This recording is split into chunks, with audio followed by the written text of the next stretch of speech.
एक इंसान की कंजूसी से उसका सारा परिवार परेशान हो गया। आखिर क्यों? कंजूसी लोग अपनी परिवार कैसे चलाते हैं? पूरी कहानी जानने के लिए वीडियो को अंत तक जरूर देखें। तो दोस्तों चलिए शुरू करते हैं आज की कहानी। एक छोटे से गाँव में एक पति पत्नी रहते थे। उसका नाम चंदन और लक्ष्मी था। चंदन इतना ज्यादा कंजूस था कि जरूरत की चीजों पर भी खर्च नहीं करता था। वो कभी अपने हाथ से पैसा जाने ही नहीं देता था। कोई उसके बारे में कुछ भी कहे, कुछ भी सोचे, उसे कोई फर्क नहीं पड़ता था। उसके लिए हर खर्च बेकार था, चाहे वो खाना ही क्यों ना हो। उसका एक बेटा भी था, नाम था राम। लक्ष्मी रसोई में रोज की तरह वही दाल खिचड़ी बना रही थी। वही पुराना स्टोव, घर के हालात जैसे हर रोज उसी खिचड़ी में पकते जा रहे थे। तभी उसका बेटा राम कहता है, माँ आजकल के जमाने में कोई स्टोव से खाना नहीं बनाता, सबके घर में गैस सिलेंडर है, फिर हमारे घर क्यों नहीं? तभी चंदन बोल उठता है, अरे बेटा, गैस सिलेंडर कितना खतरनाक होता है पता है? अगर गलती से गैस लीक हो गया तो एक के साथ पूरा घर जलकर खाक हो जाएगा। लक्ष्मी कुछ नहीं बोली। बेचारी करती भी तो क्या?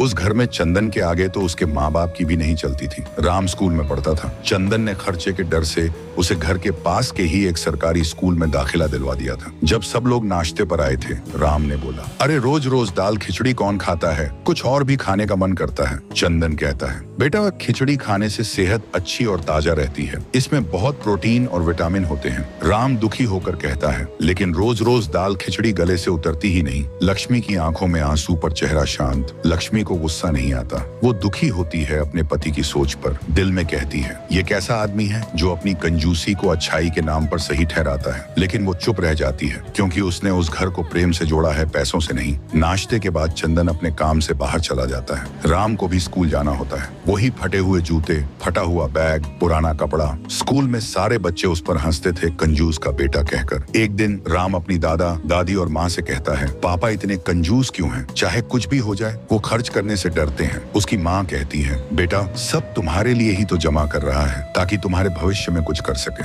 तभी उसके दादा बोलते हैं, अरे बहू, तुम चंदन की कंजूसी को मत छुपाओ। वो किसी के लिए भी नहीं सोचता, सब अपने लिए ही जमा करता है। उसने अपने बेटे का नाम भी राम इसीलिए रखा ताकि जितनी बार उसे पुकारे उतनी बार भगवान राम का जाप हो जाए। रास्ते का दृश्य, एक आदमी बोरी में चावल भरकर ले जा रहा था। बोरी से चावल गिर रहा था। चंदन ने वो चावल उठाकर अपने बैग में भर लिया। फिर वो सब्जी मंडी गया, लोगों द्वारा फेंकी गई सड़ी गली सब्जियां उठाकर ले आया। चंदन घर आया चावल और सब्जी लेकर। चावल में कंकड़ था और सब सब्जियां सड़ी हुई। लक्ष्मी कहती है, ये आलू कितने सारे सड़े हुए हैं, इन्हें कैसे बनाएंगे? चंदन कहता है, जिस तरफ सड़ा है उस तरफ से काट कर फेंक दो। तुम्हें पता भी है सब्जी की महंगाई कितनी ज्यादा है। लक्ष्मी फिर से चुप हो गई। बस ऐसा ही सब चल रहा था। तभी एक दिन चंदन अचानक बहुत बीमार पड़ जाता है। चंदन कहता है, मुझे कोई डॉक्टर नहीं चाहिए मेरे इलाज के लिए। बेत से पिसाकर कोई काढ़ा बना दो, उसे पीकर ही मैं ठीक हो जाऊंगा। दिन गुजरते गए, लेकिन चंदन की हालत दिन ब दिन बिगड़ती जा रही थी। ठीक होने का नाम ही नहीं ले रही थी। जब मरने का डर दिल में बैठ गया